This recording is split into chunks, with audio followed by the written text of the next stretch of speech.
چارسدہ کے علاقہ و سیاباد اتمانزے میں شموزے ریلیف کیمپ نے نورانی ٹرسٹ جیلم کے تعاون سے فری میڈیکل کیمپ کا انعقاد کیا، جس میں 1500 سیلاب سے متاثرہ مریضوں کا مفت معائنہ کیا گیا اور ان کو 3 لاکھ روپے کی بین الاقوامی معیار کی مفت دوائیاں فراہم کی گئی، جبکہ 270 سیلاب سے متاثرہ خاندانوں میں بسترے اور 400 متاثرہ بچوں میں گرم کپڑے تقسیم کیے گئے۔ اس موقع پر شموزے ریلیف کیمپ کی سرپرست میجر نعیم جان، شبیر احمد، ہارون خان اور نورانی ٹرسٹ جیلم کے ڈاکٹر حفیظ، ان کا خاندان اور دیگر ٹرسٹ کارکنان بھی موجود تھے۔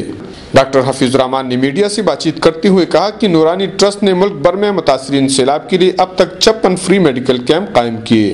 انہوں نے کہا کہ ہماری ٹرسٹ 2005 میں بالاکوٹ کے زلزلے میں زلزلہ زدگان کی بھرپور خدمت کر چکی ہے، جبکہ سیلاب زدگان میں تقسیم کیا ہوا ہر چیز اس معیار کا ہے جسے ہم اپنے لیے پسند کرتے ہیں۔ ڈاکٹر حفیظ نے کہا کہ ٹرسٹ کے کارکنان سیلاب سے کوکلا پاکستان کے متاثرین کی خدمت کے لیے پرعزم ہیں اور ان کی مکمل بحالی تک متاثرین کی مدد کرتے رہیں گے۔ شموزے کیمپ کے سرپرست میجر نعیم جان نے نورانی ٹرسٹ کا شکریہ ادا کرتے ہوئے کہا کہ ڈاکٹر حفیظ الرحمان اور اس کی ٹیم ممبران نے اپنا کام چھوڑ کر چارسدہ سیلاب زدگان کو مفت طبی سہولت فراہم کی۔ کفایت اللہ، اے نیوز، چارسدہ۔